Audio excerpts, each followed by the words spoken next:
everybody, and welcome to our daily agenda for Thursday, October 21st. For today, I had you guys do Quill. I had you guys finish up your first read annotations. For anyone that had not read the story, we read the story, and then we worked on our think questions. We were going to get to literary elements. We did not today. I decided to push it till next week, so we will not be going over literary elements just yet.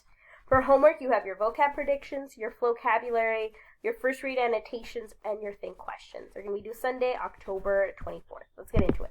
So some of my classes just finished annotating and reading through the entire story. Again, you'd use that PDF, or not the PDF. If you're working from home, use the PDF and the Kami, but I gave you the actual story itself on paper so you can annotate that. Then I had you guys work on the think questions. However, though, before we get to that, chicos, for those of you that were in class, it's not going to be assigned homework or anything. It was just a way to discuss with you guys. We actually answered these questions together.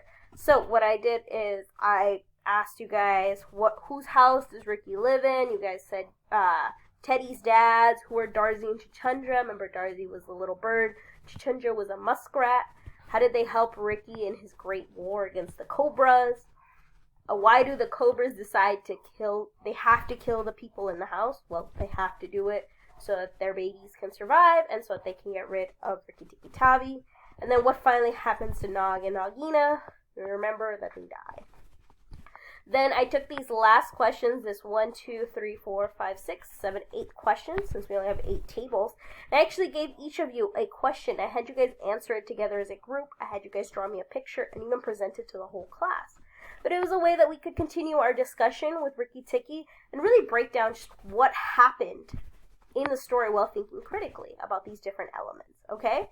So that's what we really did on Thursday. We spent the whole day just kind of breaking that down, these analytical, critical questions on the back of the packet, and just finishing up the story in our annotations. So we didn't even really quite get to think questions today. So if you're wondering what's for homework, this is not for homework. This was for in-class discussion. And your homework is really those think questions, along with whatever else is on our homework tab, okay? Alright guys, as always, if you have any questions, please feel free to reach out to me before or after school, and I'll help you guys out. Other than that, I'll see you guys in class. Bye everyone.